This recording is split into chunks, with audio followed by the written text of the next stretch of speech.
Hey guys, today's on schizophrenia and etiology. Schizophrenia and etiology. But before we get to this, please allow my brief prelude.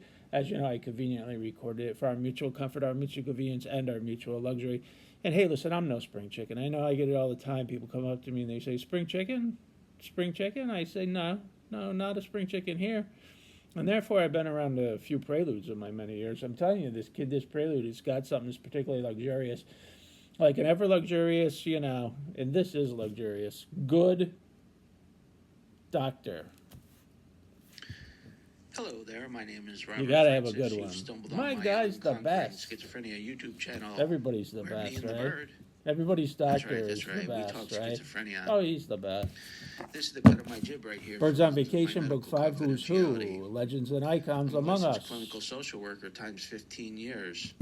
That's a lot of gabbing That's and right, chatting. Among Us. I've been diagnosed with schizophrenia for a Not score them. 5 and 1. Us. And that puts a little gray fleck in my beard.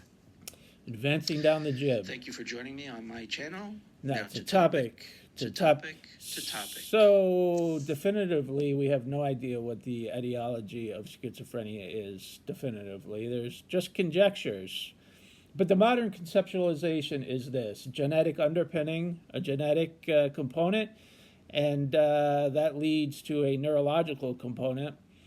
And usually the whole initial psychosis is triggered by an extreme stress or a good enough stress. So you have a genetic underpinning, 17 years old, 22 years old, something stressful happens.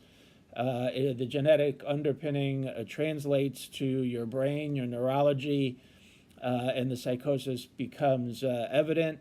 And they call it a genetic neuropsychiatric condition. So they don't know for sure. We don't know for sure, but that is the modern conceptualization right now.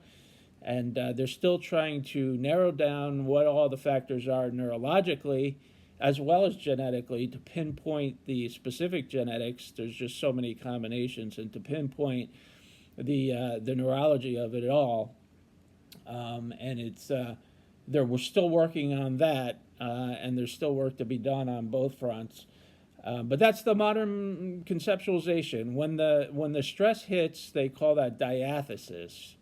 Diathesis means that a stress activates an illness. So you have you have the genetic, you have the diathesis, which translates to the neurology, and then you get the psychosis. But they got to narrow down the genetics. They got to narrow down all the neurotransmitters and the chemicals and such as that. But that's the modern conceptualization. That's where we're at.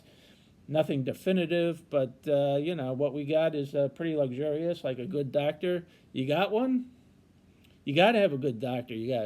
Everybody's like, yeah, my guy's the best. My guy, how can they all be the best? My guy finished last in his class in medical school. How do you like that? I swear, he was last in his class. Good guy, though. All right, guys, find a good doctor. We'll see you next time.